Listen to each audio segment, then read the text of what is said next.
we've been living in Mexico over 1.5 years. It never happened to us. That's the first day arriving. One night. That just happened before 8:30 in the morning, before my first cup of coffee. I walk down, everything's gone. Like even the baby seat, come on, how poor I people know. can be. All the baby seat. And they took my chips. I have I have my chips left in the car, prepared for the next day road trip. Took your snacks? Yeah. Oh no. Some people talk about, I'm going to go to the mercado, and then they get to the mercado and there's pig heads, just out. Hi, you guys. Welcome to today's live stream. Welcome to Mexico Relocation Guide. I have a special guest today, another YouTuber who does also a lot of videos about just being in Mexico. They're currently in Queretaro, but you'll see videos from all over Mexico on their channel. I have with me today Life with Louie, Rod, and Landy. Thank you guys so much for being here today.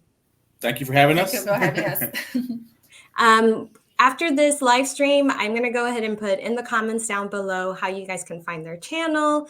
And then throughout this conversation, I'm sure we'll talk about all things their experience moving to Mexico, moving to Querétaro, and just, what life is like for them.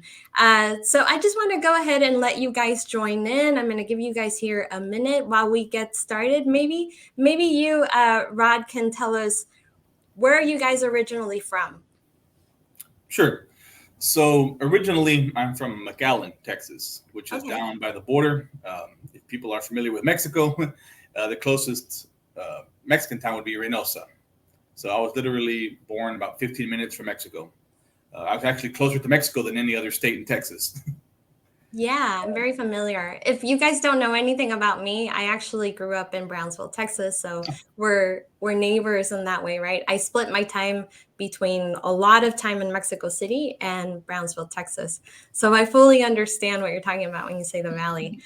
We are the closest area to Mexico. It is basically Little Mexico, if you've never been. Pretty much, and we're right there close to the beach, which is nice. I know I've taken Landy there a couple of times to South Padre.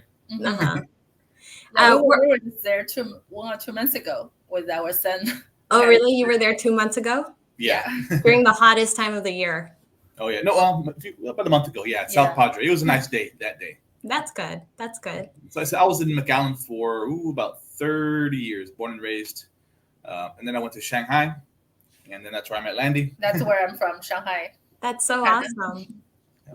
It's a true international love. Yeah, I was there for about 5 years. I did the whole teaching abroad thing. I met Landy about about 2.5 years in. Okay. We stayed for about 5 years, and then from there we decided to move back to Houston.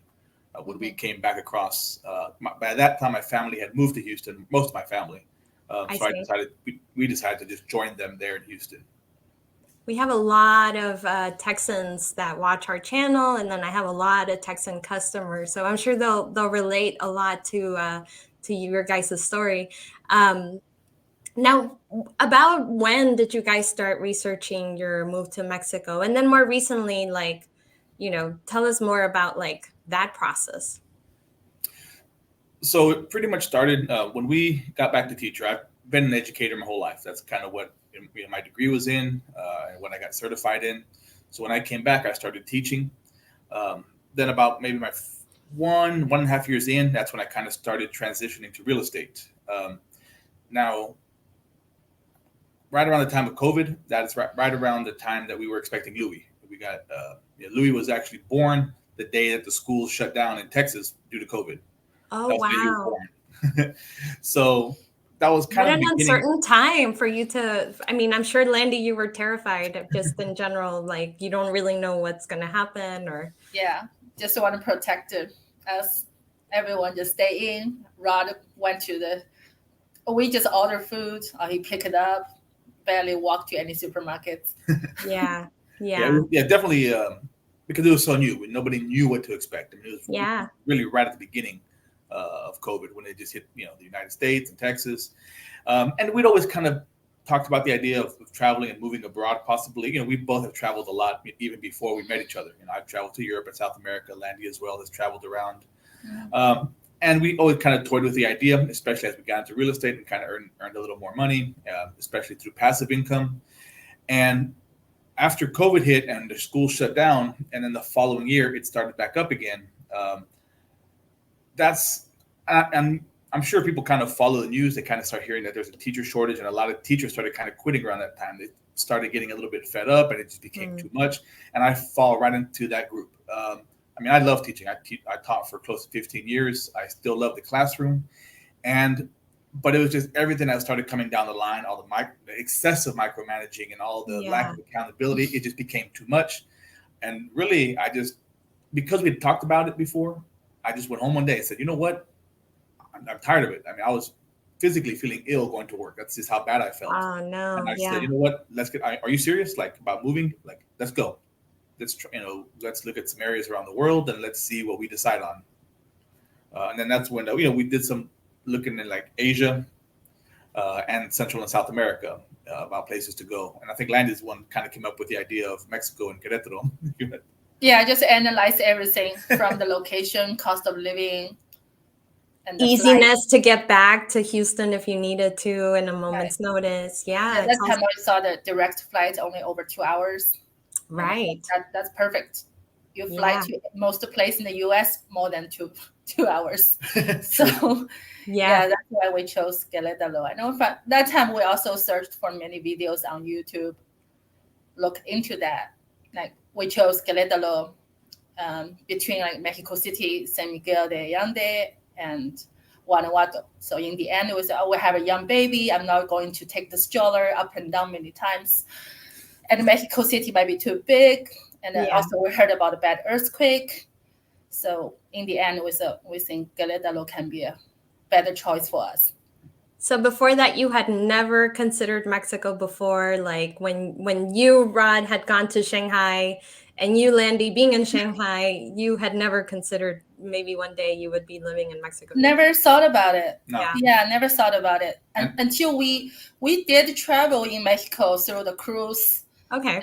We went Mexico to City. Mexico City and also Cabos, San Lucas, and Cabos de Jose. Yeah, it's just travel, but we don't know about Mexico that way. And I think even when we started looking into it, we looked into like central, a lot of the normal places people look into, like Central America, Costa Rica, and those areas. We did look into Asia, possibly Thailand or Malaysia, and kind of Mexico kind of came in at the end of the list. I think initially, but again, it was Landy who found Querétaro.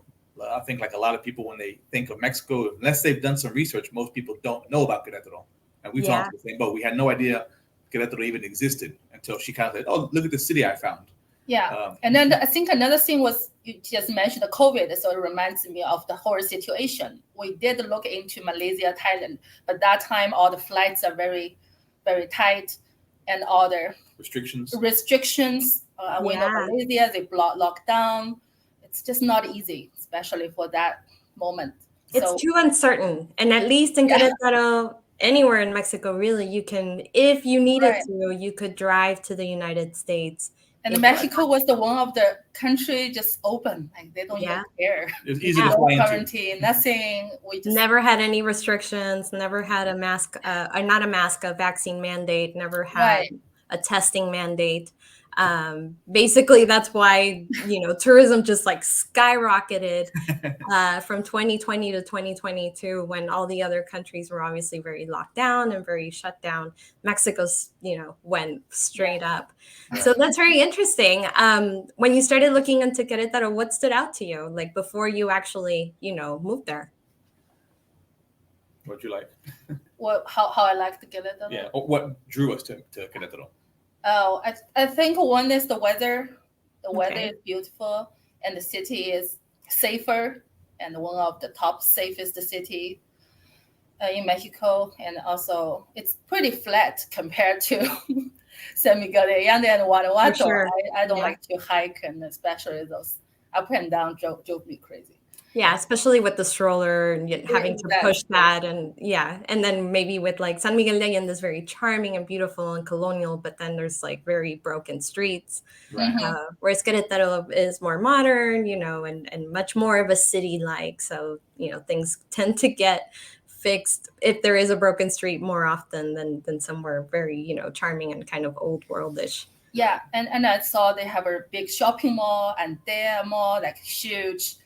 And I'm from big city, so I still need some modern city facilities. Yeah.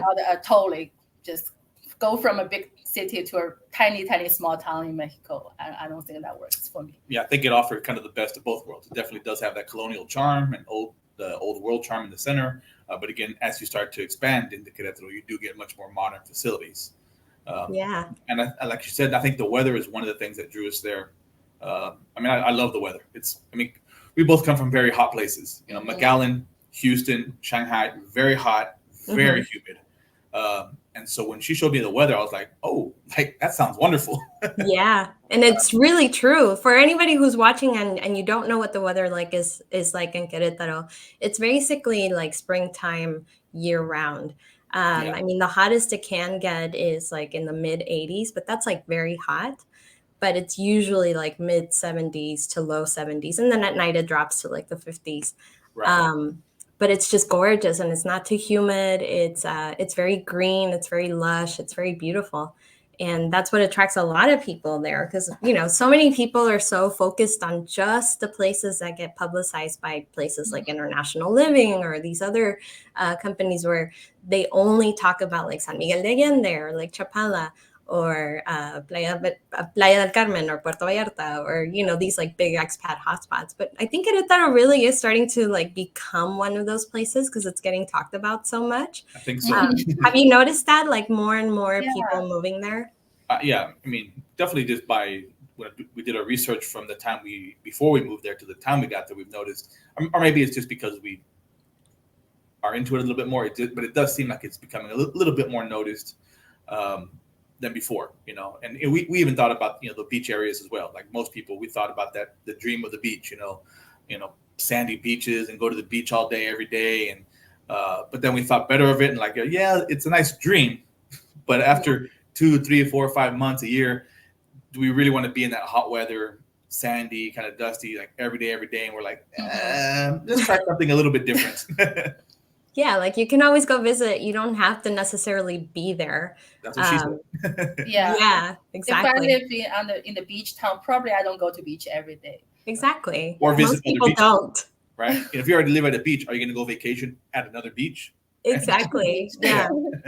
Most people who live on the beach, at least that I know, like all family members that live like in Playa del Carmen or Chelem or any beach in Mexico, like they maybe go once a month or when people visit them. Right? Yeah. So you have to think about. I have lived in the beach city in China, the very South China. There's a beautiful beach there for 6 months. I love the beach that time. But that's how I got those feelings. After 3 months, 4 months, I got so bored there. Yeah, exactly. Like, I don't even go to the beach. Exactly. It's just there. So you're like, I know the feeling. It's the same in Querétaro. You're not going to go to the mall every day, but you know, you might go once a month. Like and it's an important part of your lifestyle, you know? So how long did it take you guys from, because it sounds like you literally, Rod, you came home and you were like, I'm done with being a teacher. I'm done with the school district. I'm done with this, like, they're putting a lot of responsibility on teachers. So I totally feel for you without really like, you know, compensating for it, right? In other parts. But so you came home, you were like, I'm done.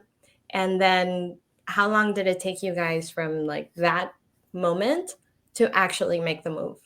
It was quick. Obviously I can't speak for other people's experiences, but I think school started in August. I think it was maybe October when I came home. Is it the end of September, early October when I came home and said, I'm done. And about a week or two, maybe after really talking about it and discussing it, I went and I put in my resignation. I said, I'll stay to the end of the semester, which is December, and I'm not coming back. You know, so I finished out the semester, and then we moved in at the end of February. Wow, very quickly. Yeah, so and during that time, we were owning a house, so that's a big process. We need to sell the house, sell the car, and just he's taking the retirement account money out. It's everything. And I need to calculate all the money things, make sure everything's fine. Mm. And we have lots of furniture, TV, we have to sell things. So I remember I post on Facebook, Craigslist, anywhere, like I need to sell those places, our stuffs. I need to go fast. Yeah. So you have to basically almost give it away in order for it to be really motivating for somebody to. That's quick. Yeah, I'd say about 4 or 5 months. But let's say about 5 months, and from the time we said let's do it to the time we were gone, it was about 5 months. And when we chose Querétaro, we had never been there. We'd only seen it online, so we kind of made the decision sight unseen physically. We saw it online, and we never. A lot of people will go visit first, and kind of do exploratory trips. We just said nope, Querétaro, and we went and landed and went from there. Yeah, we just booked the Airbnb for 1 month or 2 months. 1 month. 1 month. Yeah. Without knowing anybody, without really knowing what to expect. You knew Mexico City, but Querétaro is a whole other different type of vibe. Oh yeah. So you didn't really know like what to expect, other than I've seen it on videos and pictures, and I've read about it, and that's about it. And that's it, right? Were there any?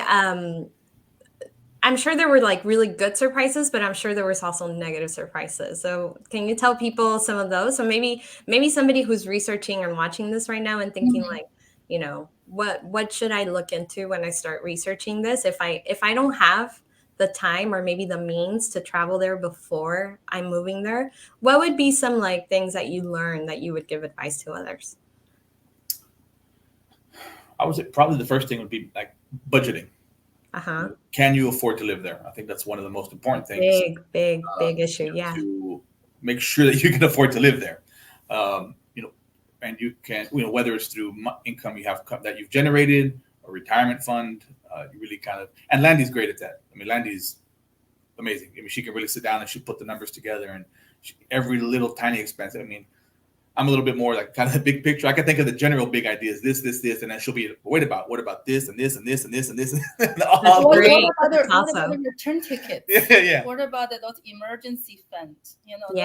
All the things. What's the insurance there? What's the travel insurance, emergency, local insurance? You have to think about everything. Yeah, cost of gas, the insurance for the car. But when you move there, you don't think about those things. Maybe some people do, but it may not come to the top of the list. Again, it's really in the details, the fine details that people need to look into. Yeah. Any emergency happen, can you afford it? Pay cash to go to those hospitals? Or get home. Right, I'll get home. Right, that's extra things. Yeah, we even did a video talk about it. About like what happens if you needed to travel back home on an emergency, how you have to budget for that. Like you have to have that money. The cost of living video, and again, that was one of the things. No, it's not a cost of living. It's the before moving to Mexico. Before moving to Mexico, things you need to prepare. Like lots of things people don't even think about it. So that's one of the most important things, I think. Now, as far as the good and the bad. I think the streets are really narrow, so we took a big stroller there. Then we bought a smaller one. The streets there are too narrow. I was holding my arm, got so sore, taking the baby on the street. Yeah. Right. I think we expected the streets to be a little bumpy and so, but until you experience it and are there, it's a totally different thing. So that's definitely one of the little things we had to adjust to. We knew it'd be tough, but not that tough.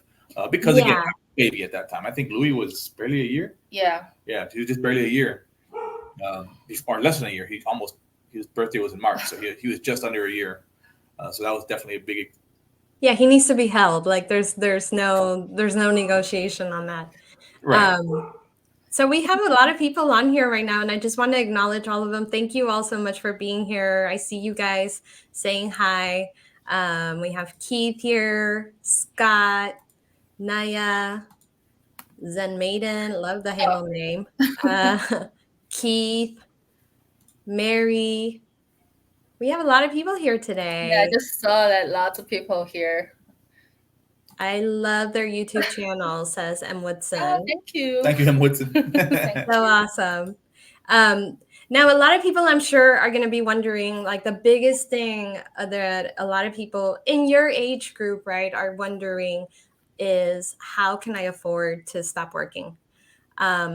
it sounds like you were able to, accrue a pension through your teaching job for many years, Rod. And some people even have questions about that. Like, can I receive my pension if I move to Mexico? So first, let's cover, like, it sounds like, Landy, you are the numbers person and you are the treasurer of the family. So, which is awesome. I love that, because I'm definitely not that detail oriented. I'm way more like Rod. My husband Dustin handles all the money. I handle all the content, marketing, everything. I'm the speaker, right? He is a numbers person. Yeah. So I appreciate somebody who really knows how to budget. So Landy, tell us a little bit more about, like, how you were able to just, figure out, okay, we need to spend not more than this amount. And is it doable for people to be able to do that? Yeah, when we lived in Houston, our cost of living monthly is over 4,000, like over 4,500. Especially after having a baby, all the insurance for baby's first year, I buy him the best insurance to cover 100%. So after everything, our monthly money is getting very high. I said, because we have the rental income. Otherwise, if we only rely on Rod's income, we barely have 1 penny saving. Because we have some rentals. So I did a number on living in Querétaro. I come out a safe number for a family of 3. I always be conservative. So I put ourselves can live for 2,000 a month, and plus we have some credit card and furniture loan. We still have to pay, every month, those credit card things. So I think 2,000 is a rough, safe number for us. Then I just feel so stressless, especially the first year having a baby and the COVID. It's already so much stress, plus the financial stress there. And then that's why we decided to move. And I think the number works for us. What I calculated, of course, basic living, like the rent, I put 800. Then you look at the electricity bill, 150 to 200, probably something about that. Then gas. Then we bought a car. We just pay for cash, so we don't have any loan on the car. Good for you. Yeah, the gas actually, it's pretty similar to the gas price in Texas. I'm not compared to California; those more expensive. Yeah, right. So gas like 150, and eating. Yeah, we can be a little bit flexible in Mexico, as it's somewhere for 30-40% cheaper, depends where you go. Right. So we can go out a little bit more. That's some fun part. And plus we go to the supermarket or Mercado to buy food. I put a food budget somewhere 500 to 600 a month for a family of 3. Including eating out? Yeah, that's and my son need to go to daycare. So daycare costs somewhere between 150 to 200, which is amazing, a month. Where in Texas it's like $2,000 a month to put a kid in daycare. Easily, yeah. In Houston, I have a friend that she pays $1,500, and then now we're in Houston right now, and we pay $850 a month, and it's a home daycare. It's not even a big facility daycare. Sure, yeah. Right. So daycare was 200, 150 or 200 range there. And my son still needed a diaper that time. So I put a $50 for diaper, wiper, cream, those things. And now he doesn't need a diaper anymore. And we order from Amazon. So actually in Mexico, some diapers even not good. You don't want to go cheap. My son got a scratch in his butt. Yeah. You definitely don't want to cheap out on some things, especially a sensitive baby skin. Right. So that's at those costs, having a baby. You can tell she really budgets. Like those things I would never Yes, I love cream it. For the diaper, like, man. Baby wipes. Expensive there. You order from Amazon, it's expensive. You pay the more than US price there. So, are there any tips that you can give people who are watching that maybe even if they don't have kids? Like, did you go to grocery stores, websites in Mexico and start looking at these items so you could get an idea of what they were going for? Or how did you know what those items would cost in Mexico? Yeah, we don't really know each one. You can find it like you go to which the one, Coppel, they have a website. Mm-hmm. Like Soriana, right. Supermarket, you can look for some price, or Walmart. Mexico. Put them in the comments for everyone else. Yeah. There is a cost of living website. I cannot remember the name. Yeah, but they say it's not very accurate. But I They mean, say it helps you get a number, Nambio? some idea, right? You can put any city in the U.S. and any city you're moving to, whether in the U.S. or abroad, and then it kind of gives you a comparison. It may not be the most accurate, but at least it gives people some idea and kind of gets them started in the right direction. I think it's better than having no idea. Oh, and also you can go to Liverpool. They have a website. So Liverpool is a good one. Liverpool. Yeah, those are the things I compare prices for appliance, furniture. Yeah, you can find some basic ideas. I put them up all the screens so you guys all know what she's talking about and which grocery stores or stores in general. Liverpool, for example, is a department store. Right. Coppel is kind of like a Target in a way. Yeah, it's kind of like a department store. Little bit everything. Little bit of everything. They have a lot of payment plans, but you do need to have credit in Mexico for you to be able to apply for those. And then Soriana, Walmart. You'll hear others like Chedraui. And then, your local markets are really the truly most inexpensive ways to shop in Mexico. Right. The mercados, but of course you can't really get info online about that. Yeah, there's no information online about those. Those are, the price may change daily actually, because it depends on what those people harvest on a daily basis or weekly basis. Right. That's so interesting, and you guys are so adventurous, and I love it. Some people might take years to research their move to Mexico, and then there's people that take 4 or 5 months, like without having really known anything about a city, and then just take the plunge.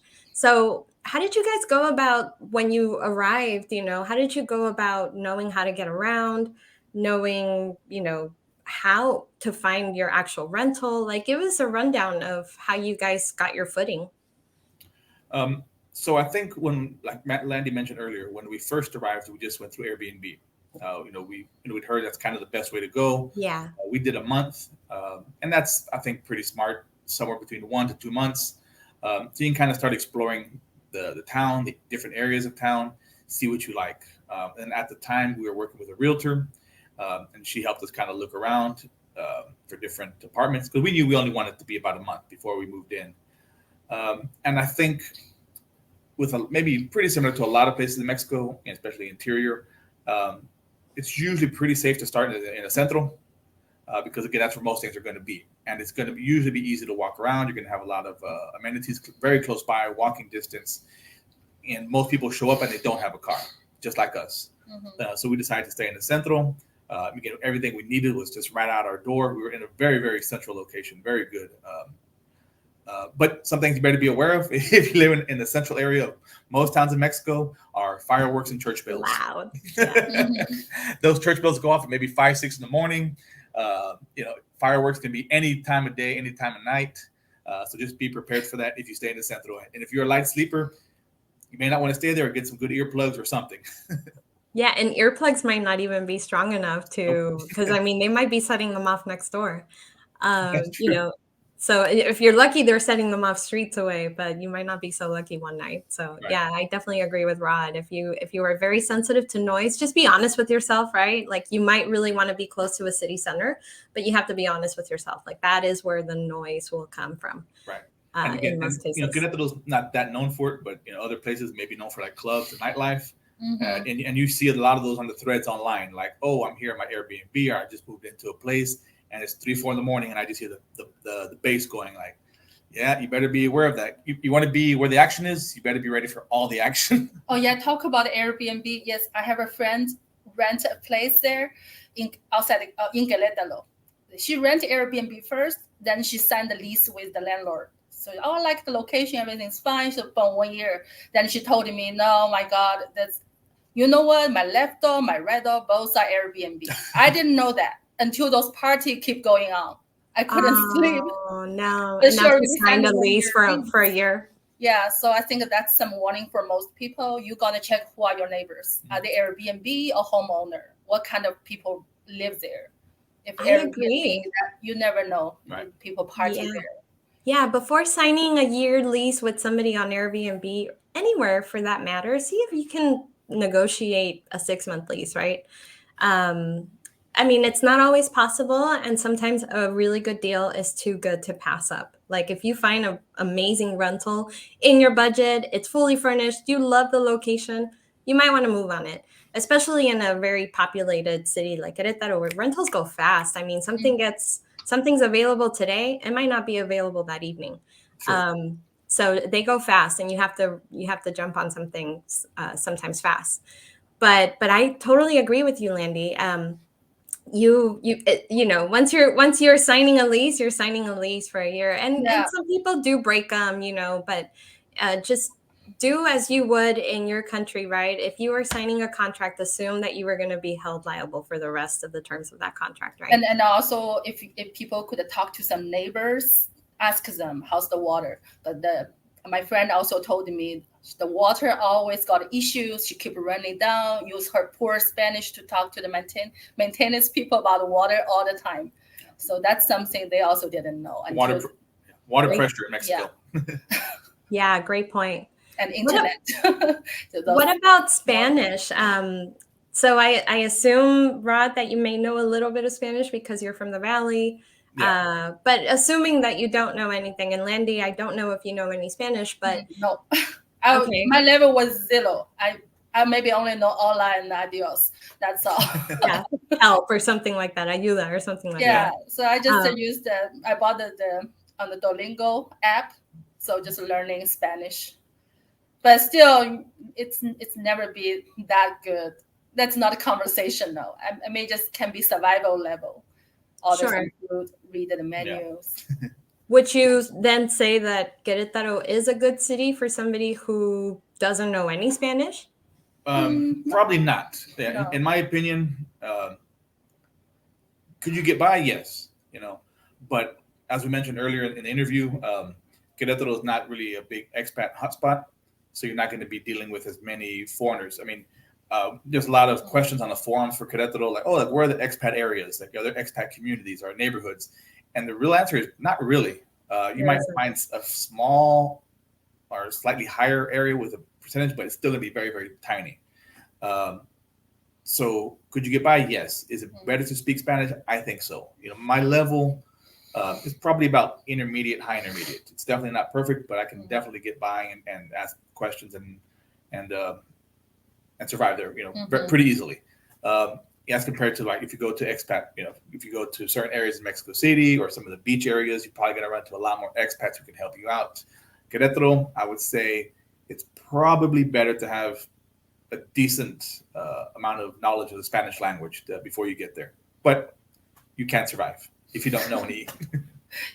Yeah. I think that's so. Landy, I assume you rely a lot on Rod whenever you guys go out and do things like, Yeah, but I think the people there, like, sometimes I'm not with Rod. I talk to the locals. Of course, we have communication issues. So they're also smart enough. They always take out a phone and a type, and then they show me how we communicate. But that works. Yeah, and I think they appreciate the trying. They're really willing to work with me, and definitely with Landy. And if she approaches them and speaks in Spanish, the people in Querétaro have been very friendly, have been very warm, and very understanding, especially for someone who doesn't. They're definitely going to try to help you out if you don't know Spanish. Right. Yeah. And sometimes just ask people, do they speak English? You will be surprised. Some people, they do understand it, but they're so shy to talk in English. Yeah. They're not, they may not go out of their way to tell you that they do, but they will understand a word here and there and be able to help you out. And so, I mean, in my experience, at least, a lot of Mexicans want to practice their English. So I know that, given the opportunity, if they feel like you're friendly, they might try to practice it with you if they have a good understanding of it. One of the questions that I think comes up a lot for, people like you who are now drawing a pension and getting your pension in another country is, one, can you actually receive your money in Mexico? And two, how do you go about getting access to your money?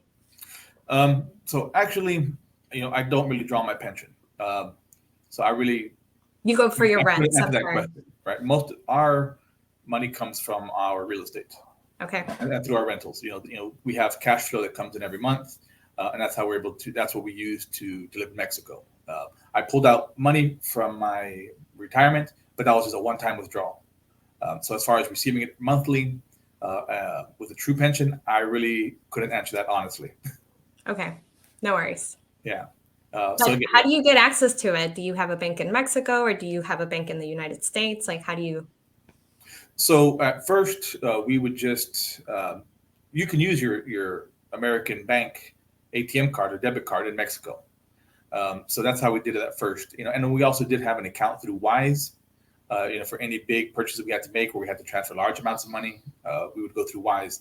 Now we do have a bank account in Mexico, so it does make it a little bit easier. But really, I think that was kind of surprising, was just you can use your American debit cards, credit cards just as easily. There may be a service charge or there may be like a fee, but also one of our videos, we talked about if you go to the ATM machine, when you get to maybe about the third or fourth screen, if you look in the bottom left corner, it says decline the conversion, right? And that's going to save you. I would say on average, because we would try to pull out our max whenever we withdrew, again, to kind of save on the fees. And you see a difference between maybe $40, $60, $80 by just declining the conversion.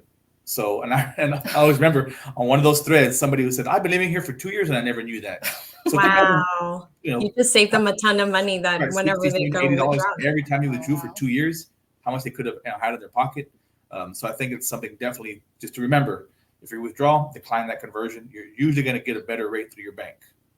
I just learned recently that PayPal also has this option. So if you want to decline, like if you're paying somebody in Mexico through PayPal, you can actually go through some of the steps to decline the conversion that PayPal automatically does to save you money as well, because a lot of services accept PayPal. So just FYI for anybody watching, if you're paying for a service through PayPal, or maybe, you're getting custom furniture done or something like that, it's more common with solopreneurs. Just know that you can, if they're linking to a Mexican bank account and you're paying from a US bank account to a Mexican bank account, then you can actually decline the conversion too, so that your bank does a conversion for you, as opposed to PayPal, which is obviously going to be in their best interest. It might be really bad. Like if the dollar is going for 19 pesos or 20 pesos, they might give you 17 or 18. Right. So and also one more thing is different ATM from banks. You can pour out different amount of money every time. Like right. Most money we got from HSBC Bank. Right, HSBC and Banorte, you could pull out about 15,000 pesos at a time. I went to some other ones and they don't say, like 9,500 or 10,000. And they're also, their fees are going to be different. I think HSBC, as far as we know, and Banorte charge pretty reasonable fees, maybe like 30 pesos, 45 pesos. Nothing, yeah. To withdraw that amount of money, that's really right. And other ones were like, maybe 180, which is, so it can vary widely. So you want to make sure about all those little things because, again, the long run, it can save you a lot of money. Yeah, especially if you're paying your rent that way every month, which I know in Mexico is a very common practice. So a lot of people, run to the ATMs to get the cash that they need to pay their rent. And, if you're getting charged on top of that, the conversion rate from the bank, and on top of that, and not in your favor, like it might not be the best conversion rate because you're going to have to convert anyway. But on top of that, you're getting charged an extra fee, then maybe HSBC, if you're going to get it, that'll might be the best option for you. So let's get, no worries. Let's get into what it's like to have a kid in Mexico. If you don't mind, Lindy, maybe just giving us like your experience. He was very little when you guys moved to Mexico, so it's very easy for him probably to acclimate. It probably isn't as hard as like somebody who's a teenager or like in middle school or something like that. But for you, what has that been like? Yeah, one thing is at the beginning we were always looking for a park for Louis, but in the central there are not so many big parks. There are only one or two, but one big one, one small one. Then we drove out a little bit. Then we found that the lawn was a little bit dirty. At that time, Louis couldn't walk. He just climbed around. Yeah. And I think it's too dirty for him to climb on it.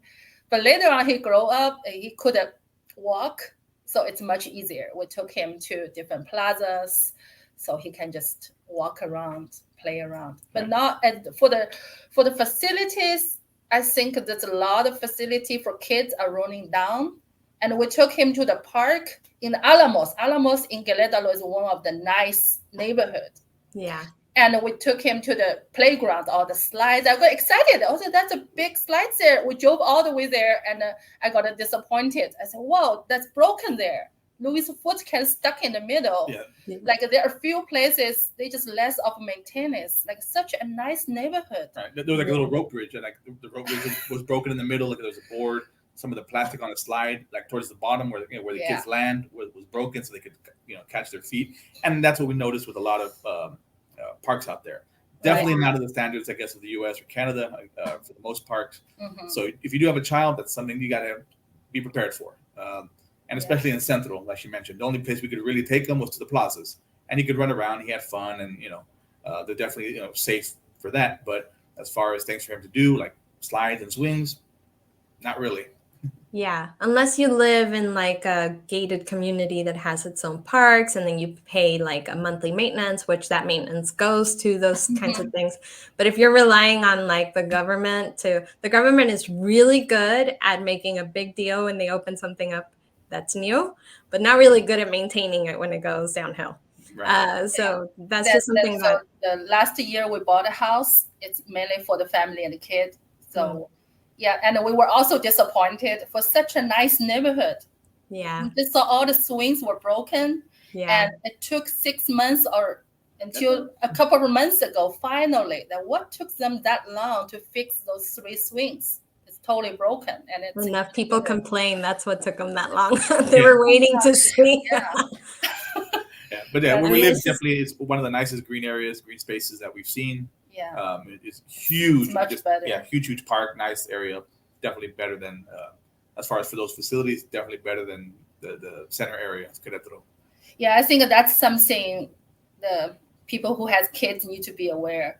Even in the park, a lot of places maybe you got a hole there, something like we went to the zoo. We were like, what the heck here? Like the kids can fall there. There's an animal there. Yeah. And then they just block some way and then leave some holes there. Like, what's wrong with that part? Yeah. Yes. If you got fast kids like Louis can be, they can fall over real quick. Yeah. They rope it off, and we're talking about like the less dangerous animals, but of course all animals can be dangerous, like the gazelles and stuff. They kind of have a raised wall. Sure. That's where they kind of keep the animals in. But there'd be some ropes or like some shrubs, and then they stop the rope, and then you go down a little bit, and there'd be no shrubs. And so it'd just be like maybe a 4-foot fall off, and you could just fall into the pen. Yeah, so dangerous. Safety standards are definitely on another level. Definitely. Even in the Central, also if you have kids, or even just yourself, you walk around, you're gonna make sure you don't fall. Some place has some small dip, and once in one of the main plaza, Louis just ran around. All of a sudden, he fell. That was a hole for the sewing. Some kind of pipe. Yeah, it was a small pipe, maybe just 4 inches wide. It had like water in it. Oh yeah, no, he was fine, but he sunk down to like on his 1 foot, went into the one leg, and it was like maybe down to right below his knee. Mm-hmm. Oh, poor baby. Right, but I bet he'll learn. Like he needs to watch where he's going. Yeah, it's not our fault. It's his fault. Yeah, or you, mom and dad, probably are like, oh, we probably need to. That's what the workers were saying. Not us. Yeah, exactly. Yeah, it's funny. There's a very, very popular, I remember this very vividly, and it's kind of like it alludes to the safety standards in Mexico and how they're very different to other places. But I grew up basically in Mexico City, and there's a big park, Chapultepec, and it has which we would go there on occasion on the weekends. And they have a big lake, which has things that you can rent, like boats, and people bring their little boats, like motorized boats that they can play there. It's just a really pretty water feature. Well, they don't really have anything that prevents, anybody from falling right into it. And so sure enough, I fell into it, not knowing how to swim, not knowing how to get out, but yeah, it's funny. You're talking about certain things that maybe north of the border, where a public park like that's really visited by a lot of people, especially families, would probably have like a rope or something. Somebody, maybe even a lifeguard on site just in case somebody did fall in. So what is next for you guys? Like I see that you guys are traveling all over Mexico and you're doing videos, and that's all great. Are you guys thinking about maybe leaving Querétaro and going somewhere else? Or are you maybe keeping your options open, or is Querétaro it for you? I think for us, we always keep our options open. Yeah. We're both pretty flexible. Louis is still young enough to where, he can still move around. He's not in middle school, high school where it could affect them a lot more. Like, oh, I'm leaving my friends I've known for 12, 15 years, right? So we definitely keep our options open. Right now, like we mentioned at the beginning, we're in Houston. We're actually working on some real estate here. So we're here for a couple of months. Before we decide to go back. And I think overall we just kind of keep our options open. What about you, Lindy? Yeah, same. Yeah, you guys are on the same page on that one. Oh yeah. So you guys looking into like maybe possibly putting Louis in school in Querétaro? Have you looked into that, and what has been your findings? Well, for us, we put him in daycare right away, which helped. And again, it's good for immersion. It's good, as far as learning Spanish. It's good for socializing with other kids. Him being an only child, it's good to be with other kids, and he is extremely, extremely flexible and friendly with other kids. And I think in part because of the daycare he's attended. We can be anywhere in public, and he just goes and sits down to any kids he's never met. He'll just sit down next to them, talk to them, play with them. I think that's a big part. And when it comes to schooling, we've looked into it. We'd probably, of course, go with an international school. Where we live, there's a French school right outside our neighborhood. So for convenience wise, that's probably where he would go. There are some other international schools close by, and then there's some technically, I guess, which people consider a bit more qualified, like the JFK school, which is the American school, but that's way on the other side of town for Querétaro.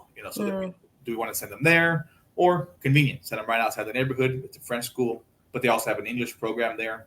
So we've definitely looked into those programs. What you also said, the cons is not lacking of some after school activities, maybe those things. Yeah. As compared to here in the U.S., I think in Mexico, and again, correct me if I'm wrong, anybody out there, I don't think they offer as much extracurricular activities after school. And when you're here in the U.S., once you start getting to middle school and later, there's so many clubs, and whether it's sports or band or art or even at my high school before, the anime club, student council, whatever you may have an interest in, you can always join something. I don't seem to get that in Mexico, or unless I'm wrong and I've just not seen it. They have them. It's just you have to pay for those things on your own. Extracurricular activities are usually not part of the curriculum of the school. So some schools do have like football teams, soccer teams, and they do like competitive playing with other schools, or they have marching bands and things like that. But usually those are things that the parent has to pay for additionally. Like they're not really included in the tuition of the school. Right. From my experience. And, I've only been to like one private school in Mexico. So just from that one private school experience, I can tell you that. Right. I haven't looked into all kids, schools. Or do you have kids living I don't have kids. But okay. No, I don't have kids, but I do look into this for a living. So this is just what I have found in my findings, but I haven't looked into every school in all across Mexico. I've only looked into the international ones. And usually those things are things that you have to pay for on your own, additionally from, the curriculum. Right. And I think maybe what I was, to be a little clearer, I think even in the U.S., you do have to pay for a little bit of stuff, certain things. I know clubs are pretty free. But I think that like in the U.S., it's like every public school offers these things. Like it's not maybe one or two. Like if you go to middle school, you go to high school, they offer band, art, the student council, football, baseball, volleyball, anything. It's at every school. So I think that's good. You don't have to go to a special school to get those kind of activities. Yeah, no, I totally agree with you. I think you're right. And public schools in Mexico are very different than public schools in the United States. I can't speak for Canada, but they're very different than they are in the United States. In that, the funding isn't exactly there like it is in the US. In the US, we pay taxes on properties and I mean, so many things go to the school system, which I'm sure, Rod, very well what goes into the school system. But, the funding for Mexico, the Secretaría de Educación Pública, or the SEP, doesn't have those funds from everyone collectively, the same that they do north of the border. Right. So the public school system in Mexico isn't as good, right? And that's why a lot of people put their kids in private school. Because I do get that question from time to time. And maybe you guys have looked into public schools. I don't know. No, private only. It would be in your national school if he goes. Yeah, you want him to be able to speak English and Spanish and right. Yeah. And in the French school, they even offer French. Yeah, exactly. He can be trilingual. Yeah. I mean, for people who are watching this either right now or the replay, and maybe they're watching this a year down the road, maybe they're watching it right now. Like, what would you say now that you guys have been in Mexico for a little bit of time and you've learned the good, you've learned some of the bad. I'm sure you've gotten a lot of surprises along the way. What would you say to people that are thinking about moving to Mexico and maybe they're like, they're not really sure it's for them? Maybe some people are, but the people that aren't really sure it's for them, what would you say that they need to look into for them to see whether, it's a deal breaker or not? Maybe one thing you always hear about Mexico is the pace of life, which could be good and bad. Definitely when it comes to scheduling and keeping appointments, in Mexico, they can definitely work on their own time. Right? They can say, I'll be there, ahorita vengo, which means I'll be there in a bit. And that could be 15 minutes. It could be 4 or 5 hours later, So even if you have things to do, that could kind of affect you. If you're a busy person, have a job, you better be prepared to wait for someone to come to take care of some work. They're definitely on their different time schedule. Good point. Yes. Yeah. So type A personalities need to maybe not be so type A. He indirectly pointed at you, Lindy. I'm just letting you know. Yeah, it's okay. Yeah.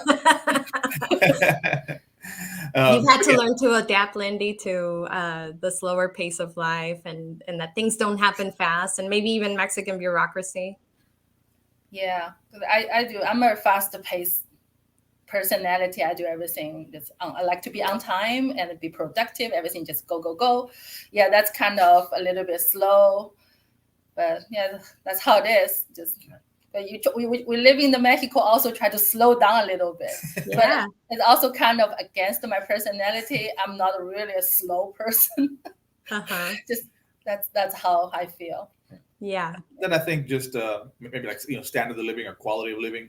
But I think that's to be expected when you go to Mexico or in like South and Central American countries. But again, until you experience it, it's definitely something that you may need to get used to. With water pressure, or drinking water, or the markets. Some people talk about, I'm going to go to the mercado, and then they get to the mercado, and there's pig heads, just out, sitting, looking at you, not refrigerated, all the vegetables, and it can really, it might freak somebody out. Yeah. And that freaked me out. The pig head. I walk around, I was like, I saw a pig head just hanging around. I turned back, I saw a whole pig hanging there. And then just in the morning, it just shocked me. Now I'm getting used to it. And it makes some of the best part of the carnitas, I may add. Yeah, we do go to mercado a lot to buy those meats. Yeah. What's the leg we buy? The chomoros. Oh, yeah. Delicacy. Yeah. And it's kind of weird sometimes at some stores how they have like the multiple registers to get something. You take them to the register, and then they give you a ticket and take the ticket to another counter, and you go pay at that counter. And then you think maybe they'll give it to you there, or you go back to the first counter. No, you go to the third counter. And then they give them the ticket that you paid, and then they give you your material, whatever you buy. And it's not everywhere, but it definitely does and can happen. So don't just think you're going to go pay and that's it. You're going to get your product all the time. Of course, grocery stores, yes, but I think like the Copels and places like that is go point A, point B, point C, and then you finally get your product. Copel is better. Yeah, a little bit. Yeah. Right. But there's little stories, so you have to be prepared for that to happen. Yeah, probably. Yeah, that it's not quick. They just want to produce more jobs. It could be. Right. So each person you have to stand here. You gotta pay. So they don't want to cut people. I think it's actually to like prevent people from stealing things. So it's like because they don't have like a theft department, right? Or Copel, you can let us know if we're wrong, but yeah, I think it's because it's like it's a safeguard to make sure that people aren't like taking something and just running with it. Which brings me to a really good point, and a lot of people don't realize this, but Mexico is not a returns culture. Like most sales are final. it's so difficult. Even we went to Walmart, we lost the receipt. It took us forever to find out, like, what day, what time, and they really go to the computer to look for. Yeah. So back in the US, you lost a receipt, big deal. They just there you go. Give me your credit card and I'll pull up your transaction right away. Right. Yeah, That just waste the time. If you buy anything, just keep the receipts very well. Put to the drawer, put to the folder. You don't want that happen to you. And even if they have a return policy, they might make it hard for you to return something, even if it's like, even if on their website there's a return policy. So yeah, I do agree that like type A personalities are gonna have to learn to like breathe a lot, be patient, you know, don't lose your cool, don't lose your temper. Like last time I bought a clothes in a very nice shop in a big mall. Oh, yeah. So I washed once, found a hole on the clothes. Of course, let's go to return it. And they said, okay, we cannot return it, but you can exchange it. Which is fine. Which is, for me, what about people couldn't find the things to exchange? I just want to return. It's broken. Yeah. But no, they cannot return you. You have to find another thing to buy. That's also very odd. They're going to keep the money. Yeah. Oh, of course. Yeah. It's just not a returns culture. Yeah. Right. Sure. And even if they have a return policy, it'll almost always be hard for them to just make it easy for you. Unless you're, you know, shopping on Amazon or something like that. It's like a global company, or Walmart also, right? And another thing happened to us a few times is in the restaurants. I don't know what's wrong with the waitress. You tell them bring you a dessert or anything. I ask for bread for 30 minutes. They never brought me the bread. They keep saying, okay, see. They understand everything. And I was waiting. I don't want to lose my temper, have a fight with them. But come on, 30 minutes. And then we went to another restaurant. Rod told them, and he said, I'm speaking in Spanish. Where is the thing we ordered? And we have our son with us. In the end, Rod said, just forget about it.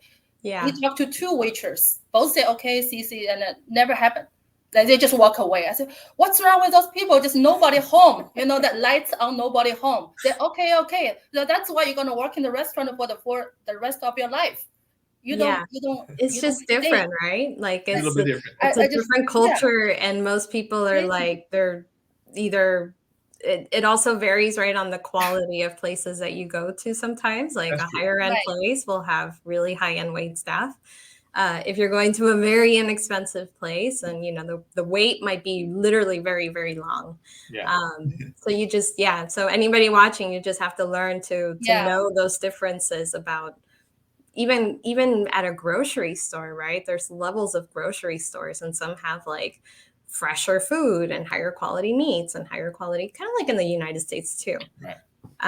But yeah, I think that's a good point, Lindy. I think you have to know, like, you may have to be really persistent sometimes, right? Sometimes you might just have to be like, I give up. Like when we gave up, when I finally got it after 4 times talked to them about bread. I said, it's I not don't want ready. it anymore. Tell me not ready yet. It's okay, but don't say, okay, I bring it and never brought it. Right. What about safety? That's you know, I'm sure you guys were told by your family members, like, why are you moving to Mexico? Or friends, right, and family. So what about safety? How do you guys feel about safety, and particularly Querétaro? I know you don't live everywhere in Mexico, but let's talk about Querétaro. Yeah, and that's one of the, I mean, I don't remember if we mentioned it, but that's one of the reasons why we chose Querétaro as well. I mean, it is considered one of the safer states and safer cities in Mexico. So when it comes to Querétaro, we have always felt safe there. You know, in pretty much any part of town that we've been in. You know, we've traveled all over Querétaro, the city and state, and I think we never really felt in danger, you know, or felt that it may be awkward. You know, we've traveled to other cities. You know, once you get or travel on the road, you can always, you know, then there's some, because you hear the stories, of course. Yeah. So once you travel out of Querétaro and you're on a highway or you know, some road, and you see a roadblock, you know, well, what's that roadblock? You know, is it the police? Or to someone else? You don't know. You don't know until you get to that point, you know, and then you start talking to them. You know, or even other cities. You know, so you might walk into an area. You might pass through an area of town. You're somewhere going to another part, and you pass through an area, and then it might just be a feeling or look that people give you. Might just kind of feel a little bit more awkward. But so when it comes to Querétaro, and that can definitely speak for myself. I'm pretty sure, Landy, we've always felt very safe there. Yeah, Querétaro we feel very safe. But sometimes driving on the highway, we always try to stick to the toll road. We pay the toll fee, just a peace of mind. And yeah, some part maybe not the toll road, and they got a little bit scared. But during the day, it's fine. And for anybody watching, if you want to know how you're on a toll road, it always says cuota, or it has the letter D on the actual road that you're on, right? So if you put it on a GPS, it should redirect you to the toll road. But let's say that your internet goes out and your GPS stops working. You want to look for where it says cuota, which is CUOAT. Cuota, yeah. And or the number of the road with a D next to it, and that's how you know it's a toll road. Or you pass a booth, and then you have to pay somebody for that toll. Yeah. And those can vary widely too. And we pass through some that are like 30 pesos, and we pass through some that are 230 pesos. Different tolls can be different prices. So be ready. And sometimes, like once where we drove to, all of a sudden there's no toll road. And you said, I put it to the GPS, it's toll road. But they send you to another faster way, which we skipped the toll road in the middle part. But it can be happening. So. And most of the free highways, they're fine for the most part. I think just like most of Mexico, it really is fine. But I think when you get to the smaller highways, the major highways, whether they're the libramentos or the tolls, they're going to be fine. I think where people come into danger most of the time, they're going to be on the smaller highways or smaller roads. Yeah. Also for the safety by the car, like somewhere robbed. Exactly. Yeah. I think also it's like, it's not always about, is your life in danger? Sometimes it's like the toll roads usually, not always, have, better lighting. They have actually an insurance. If you pay for the toll, you are covered through an insurance that, if you were to break down or if you were to need help on the toll, you could call a number and then somebody would come and give you aid. There's usually more gas stations, more service stations, things like that are, catered to all this traffic that's going on toll roads. So just FYI, there are certain things that are beneficial to not only personal safety for anybody watching and being like, oh, now it's scary to drive. And I know a lot of people are thinking I will only fly in and fly out and I will never drive. Did you guys actually drive from Texas to Querétaro? No, we flew, but right now we're in Houston. We drove from Querétaro to Houston. Okay, how was that? Long. Yeah. Again, anything with a child is always going to be a little different. From Querétaro to McAllen, which where now my family is again, that's about 10 hours. So if traveling by ourselves, you could probably do it in a day. You start early in the morning, you can probably be there at the end of the day. 1 stop, 2 stops, and you're done. With a child, with a 2-year-old, he's not going to sit 10 hours in a car. So we kind of broke it up. We stopped at San Luis Potosí, then we did Monterrey. Then from Monterrey, we went to McAllen. Stayed with my family for a week or two, and then we made it to Houston. So we broke it up. But it's definitely adventure. It's nice to see the countryside. And again, driving on the highway, which is the 57, which is the major highway that goes all the way to Mexico City and beyond. It was always good. It wasn't really until we got to Nuevo León and Tamaulipas, which is right by the border, that we started running into the checkpoints. And the one time I got a little bit kind of worried was, again, towards the end, we ran into 3 checkpoints probably within 30 minutes. It was like, checkpoint. Okay, well, checkpoint. And then 10 miles down the road, I see another checkpoint. Why is there another checkpoint coming up? There was just one. But it was just, they're all checkpoint. Just go through. Okay, you're good. Go. All 3 of them were just go on through. So they were legitimate. Yeah. They don't even. As far as you know. I was on the phone. Yeah. One guy was on the phone. He was on the phone looking at just TikToks. Go. Yeah, I'm sure he was taking his job very seriously. Yeah. Well, I want to let you guys know that you have some comments here, and I want to read them out to some of you guys. Somebody said, I don't know what their experience is, but most private schools do cost extra for extracurricular activities, as well as soccer, art, martial arts, etc. I raised 3 girls, both private and public. Oh, in the USA. We're talking about really in Mexico, right? What can you expect for these extracurricular activities? So just just a lot of people. Do you think you need to speak Spanish when living in Querétaro? We talked about that we both agree that yes, it's going to make your life a lot easier. Can you get by? Like if you're visiting, sure, you could probably get by. Yeah. But if you're living in Querétaro, it'll be so much easier for you if you actually take the time to learn some Spanish. Right. I think if you're going to go to the grocery store and things like that, what you're going to do on a regular basis, maybe writing down, what your vegetable is in Spanish. And then the English version of it, right? So you're not like, what did I write down? Could be really helpful, just so if in case you can't find it, you can always point to it and tell somebody like, I need, zanahoria or whatever. Right. And I agree. Yeah. As Maiden says, it took a lot of guts to move without going first. I really do agree with that. I admire you guys so much. I can see why you guys have a good following. And I think what you're doing is very adventurous, but also I love that you guys have a very realistic view at what it's like to actually live in Mexico, right? You see a lot of videos out there that are like, it's only like the good parts. And, they don't talk about like the frustrations, like what Landy's talking about, right? Like, yeah, not everything's annoying sometimes. That's for real life. Like yeah. when we travel, got those frustration parts. Oh, yeah. I once we took a video. The name is "My Wife Got Mad in Mexico." I was so pissed in the morning. Is this when they stole your baby car? That's another mad story. Yeah, when they stole your baby seat from your car. Oh yeah, that was the most. That would infuriate me too. And any Mexican would be infuriated too. You work really hard to pay for these things. Like, what gives anybody the right to take them right out of your possession? Nothing. And of course, like people mentioned, and we're both in agreement, that can happen anywhere. Anywhere, right? But it's just when it happens at that moment, you're just in the moment. Doesn't matter where. You're still. Doesn't matter where, right? Yeah. You can be outside your mom's house. You're gonna be frustrated and pissed, Right. And then the thing is, I said the rate is so high. We've been living in Mexico over 1.5 years. It's never happened to us. That's the first day arriving. One night.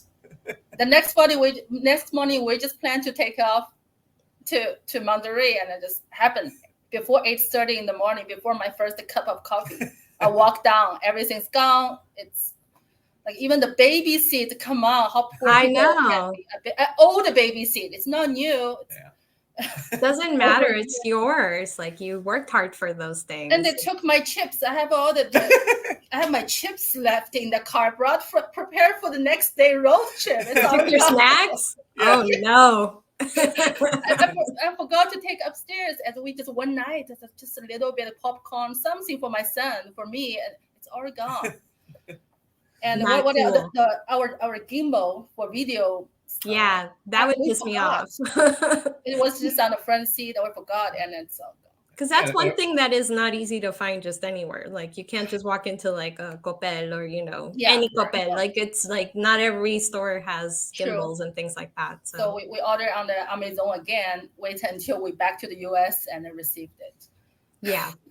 I think you made a really good point on that video, though, that I think I want to share with people. If you're going to be staying at an Airbnb, you're renting a car, or you have a car, you're going to be driving there. You're not going to be using public transportation. Try to find an Airbnb that has closed-in parking, or that has like communal parking inside a gated community where there's a guard, something like that, to just help you make sure that you can sleep at night and knowing that your car's being watched. Right. Yeah. I think that was a really, really good tip. That's a good tip. That's also the lesson we learned. Yeah. Even the host told us, just park there. It's very safe. Fine.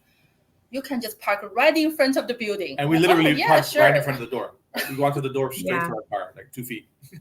Just your luck. Yeah. Well, I want to thank you guys so much for joining me today. I know you guys have responsibilities to get to, and I thank you so much for sharing a little bit of your story with us and everyone that's watching. You guys have, some of your followers here who are so excited to see you guys, and maybe they learned something new that they didn't know about you guys today. But I want to thank you for spending this time with me and sharing just a little bit about what it's like for you guys and your experience. No, we appreciate the time, and we appreciate everybody for tuning in. Yeah. And if you guys don't follow them yet, I'm gonna link to their channel while I have them here. Bear with me, everybody. I'm gonna pull it up. You guys have the direct link, because there are a couple of lives with Louie. Yes. I forgot about the cartoon. Yeah, and I want to make sure that they're going to the right channel. 1 second. So it's in the comments, you guys. Go follow them if you have not. It's Life with Louie, but there are a couple of them with that channel name. So if you go directly to the comments right now, I've just put their channel on the comment section. So thank you. Thank you, Rod. Thank you, Landy. And yes. Yeah, we'll keep in touch. Maybe we can do like a year update or something like that. Absolutely. See where you guys are at. All right. Thanks, everybody, for joining today. Stay tuned. I have another live stream coming soon next week on the 17th at 6 p.m. Central. I'm going to bring on a healthcare broker, healthcare provider, agent, not provider, agent broker, who offers a variety of different options for people moving to Mexico. And I know healthcare is like one of the biggest questions that people have. Like, can I afford it? What if I have pre-existing conditions? What if I'm over 65? So many questions come up about this. What can you expect? So next week, I'm going to have him on at 6 p.m. Central. If you haven't joined my newsletter, go to MexicoRelocationGuide.com. At the very top, there's a menu item that says newsletter. Click on that, join, and that's how you find out about all my live streams. So thank you guys all for being here. I hope this was helpful. And Rod and Landy, thank you again. All right, thank you. Bye-bye. Bye, everyone.